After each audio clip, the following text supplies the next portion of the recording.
What about what you want? Jasper asked. Not what's politically convenient or culturally expected. What do you actually want? The question seemed to surprise her. She looked at him with those silver eyes, reflective and unreadable, and for a moment he thought she wouldn't answer. Then, quietly, I want to believe that something good could come from this mistake. That perhaps the bond could become something real, rather than just a legal obligation or a diplomatic embarrassment. But I will not force you to honor words you did not mean to speak. The choice is yours. Before Jasper could respond, his communicator chimed urgently. He glanced at it and felt his stomach drop. Priority message from station security. He opened it, read quickly, and the room seemed to get colder. There was an incident in the maintenance sector, he said slowly. Reactor conduit ruptured near my quarters. Containment teams responded, no casualties, but he looked up at Saris. They're saying it wasn't mechanical failure. Someone tampered with the safety protocols. Saris's expression didn't change, but something hardened in her eyes. Voreth Shen, she said quietly. He leads the traditionalist faction among my people. He has been vocal in opposing human integration, and he would see your death before ratification as confirmation that the oath was invalid. He's trying to kill me to nullify the bond. He is trying to kill you to prove that humans are not worthy of Vex'hara sacred laws. If you die before ratification, the oath becomes void. I am embarrassed but not bound to a human, and his political position strengthens. She moved toward the exit with sudden urgency. You need to be placed under protective custody immediately. Wait, Jasper caught her arm without thinking, then remembered that touching was culturally significant and let go quickly. If they're trying to kill me, that means they take the oath seriously. That means my stupid joke actually mattered to someone. It mattered enough to make you a target, Saris said. Which is why you must be protected until you make your decision. And what happens to you if I die? She met his eyes. I survive the embarrassment and continue serving as envoy. Politics continue. Treaties are negotiated. Everything returns to how it was. Except you'll still be lonely. Saris flinched, actually flinched, and Jasper realized he'd hit something true. Before either of them could say anything else, station alarms began blaring, not emergency evacuation but security alert, the kind that meant hostile action in progress. Jasper's communicator exploded with messages, lockdown protocols, shelter-in-place orders, security teams mobilizing. And through the observation window, he saw ships detaching from docking ports, small Vex'hara vessels, unmarked, moving with purpose toward the station's vulnerable sections. They're not waiting for an accident, Saris said, voice tight. Voreth is forcing the issue now. The observation deck doors sealed automatically, and Jasper realized they were trapped in a transparent bubble, while ships that wanted him dead maneuvered into attack positions. He looked at Saris, who was already pulling up emergency protocols on her wrist display, her diplomatic mask cracking to show something closer to fear. Okay, Jasper said, making a decision that felt insane but also inevitable. New plan. I'm not dying today, and I'm not letting you go back to being lonely because my mouth got us into this mess. So let's survive this, figure out the ratification thing, and see if we can make this ridiculous situation into something that doesn't completely suck. Saris stared at him. You want to formalize the oath. I want to not die primarily. But yeah, if that means ratifying the bond, then let's do it. Because walking away from this feels wrong, and I've made enough stupid decisions today that one more won't hurt. For the first time since he'd met her, Saris smiled. Really smiled, not the diplomatic expression but something genuine and surprised. You are either very brave or very foolish, Lieutenant. Probably both, Jasper admitted, as the ships outside began firing on the station's defensive grid. But at least we'll find out together. The attack lasted 17 minutes. Station security, supported by both human and loyal Vex'hara forces, repelled Voreth Shen's ships before they could breach the hull. though the damage to docking port 3 would take weeks to repair. Jasper and Saris spent those 17 minutes sealed in observation deck 7, watching weapons fire light up space like deadly fireworks, while emergency protocols cycled through lockdown procedures. They didn't talk much, both too aware that they were targets trapped in a transparent box, but at some point Saris's hand found his, and he held on because it felt like the only real thing in a situation that had become completely surreal. When the all-clear finally sounded, they were escorted by armed security to command deck where Fleet Captain Akoy and Vex'hara High Arbiter Leshen were coordinating response to what was officially being called an unauthorized hostile action by rogue elements. Voreth Shen had been detained along with 6 conspirators, their ships impounded, and both governments were scrambling to contain the diplomatic fallout. Jasper and Saris were ushered into a secure briefing room where too many important people were trying to decide what to do with them. "Lieutenant Cade," Captain Akoy began, looking like she'd aged 5 years in the past day, "Fleet Command has authorized your immediate evacuation to Earth pending investigation. Given the threats against your life, we cannot guarantee your safety on this station."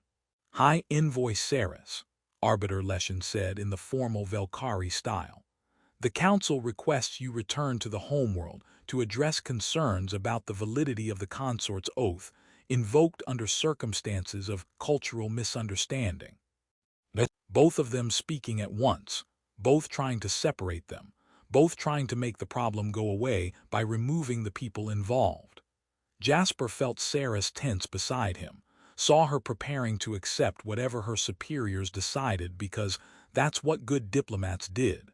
And something in him rebelled against the idea of her just accepting isolation again, accepting that the bond was too complicated so it should be dissolved, accepting loneliness as the price of service.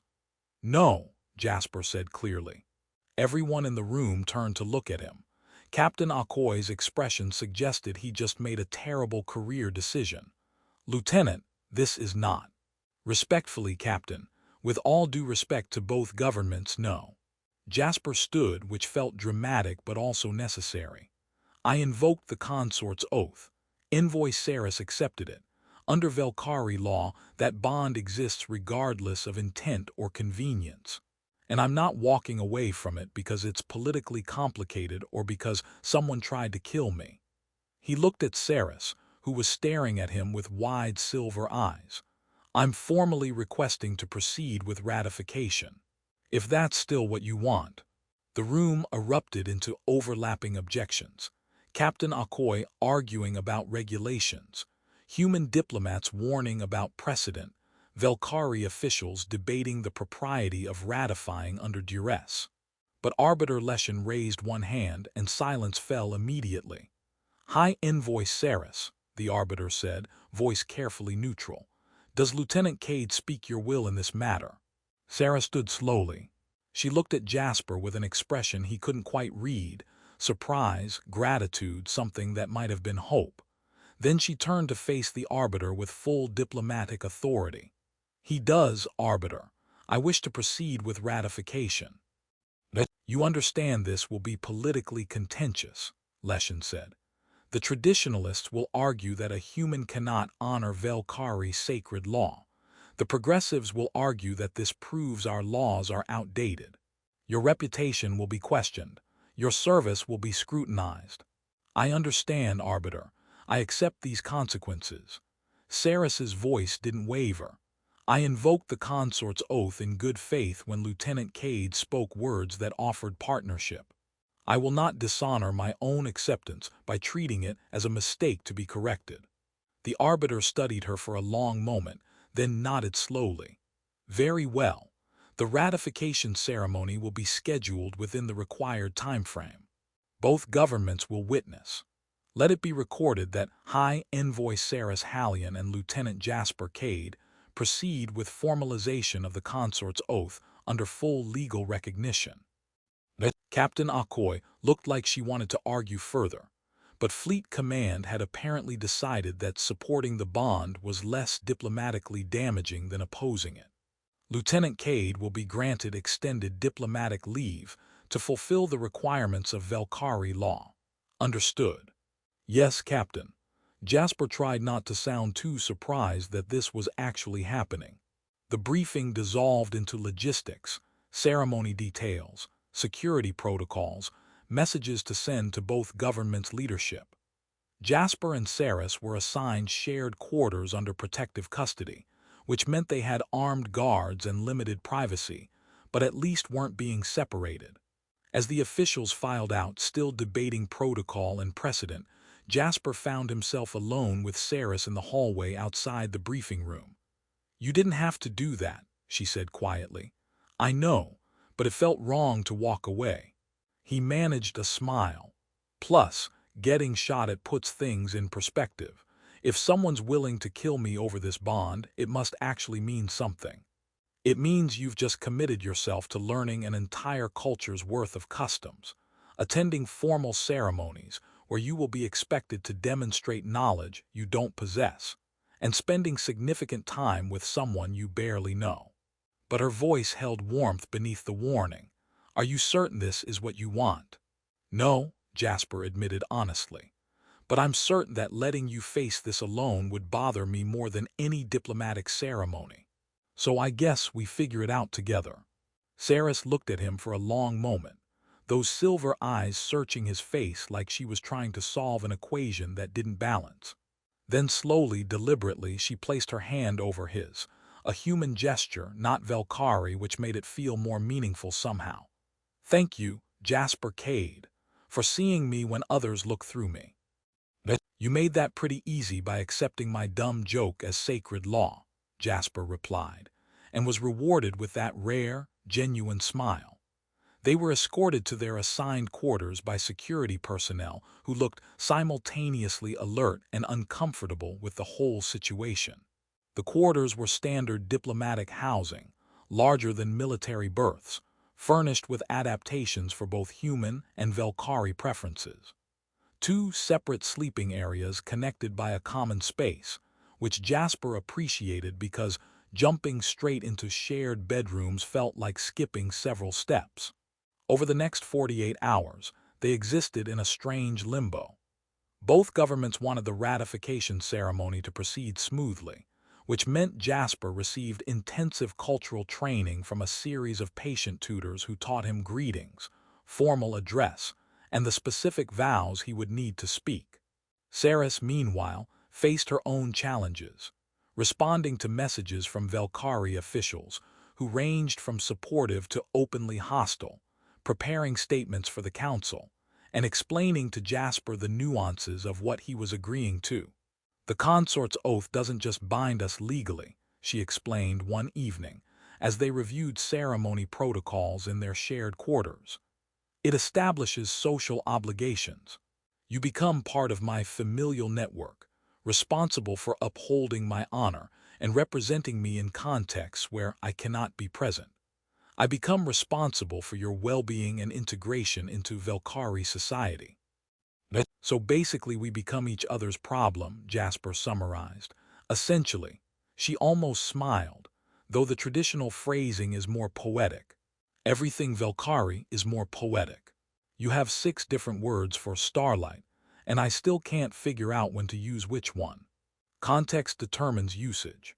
The starlight of distant observation is different from the starlight that guides navigation, which is different from the starlight that illuminates loved ones.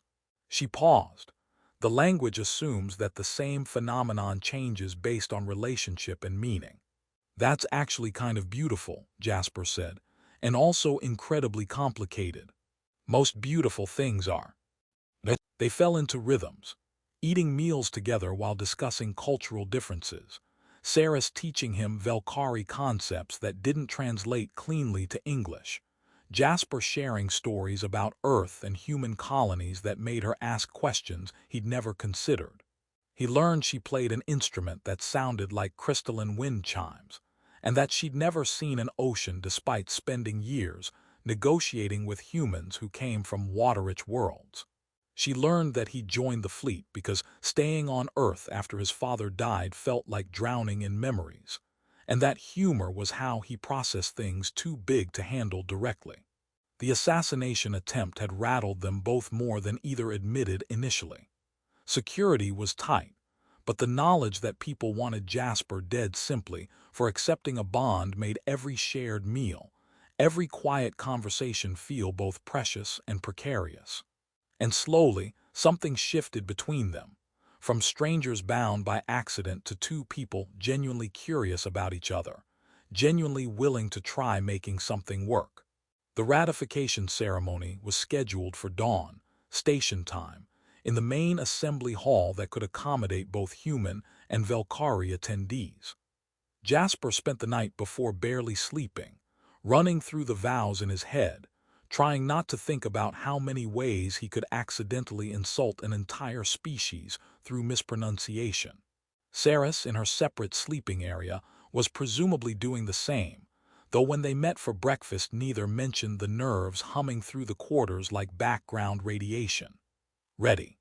she asked, adjusting the formal robe she wore, deep blue with silver threading that caught the light. "Absolutely not," Jasper replied, straightening his dress uniform. "But I'm going anyway." They walked to the assembly hall together, flanked by security but no longer feeling like prisoners. The hall was filled with witnesses, fleet officers in formal attire, Vex'hara delegates in ceremonial dress, diplomats from both governments positioned strategically to observe. At the center stood Arbiter Leshen, who would officiate, and High Priestess Caviar, who would witness the vows under traditional religious authority. Jasper and Saris took their positions on the raised platform. The hall fell silent. Arbiter Leshen began speaking in formal Vex'hara, voice carrying through sound amplification. Jasper understood maybe half of it, something about ancient traditions, the weight of words, the sacred nature of bonds freely chosen. Then it was his turn. He spoke the vows he'd memorized, stumbling slightly over the tense structure in the third line but recovering. The words felt heavy in his mouth, like they carried meaning beyond their literal translation.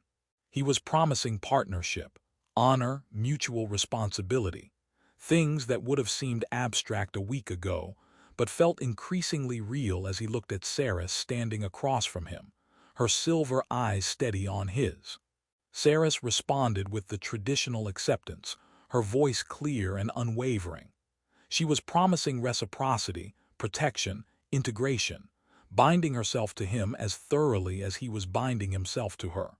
The vows weren't romantic in the human sense. They were transactional, legal, formal.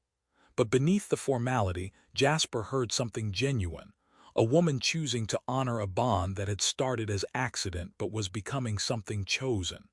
High Priestess Caviar stepped forward, blessing the union in words that sounded like poetry, and declared the bond ratified under law and tradition. The assembly responded with formal acknowledgement, the Vex'hara with a phrase that meant witnessed and honored, the humans with respectful silence. It was done. Jasper exhaled slowly, feeling the weight of what they'd just formalized settle around him like new gravity.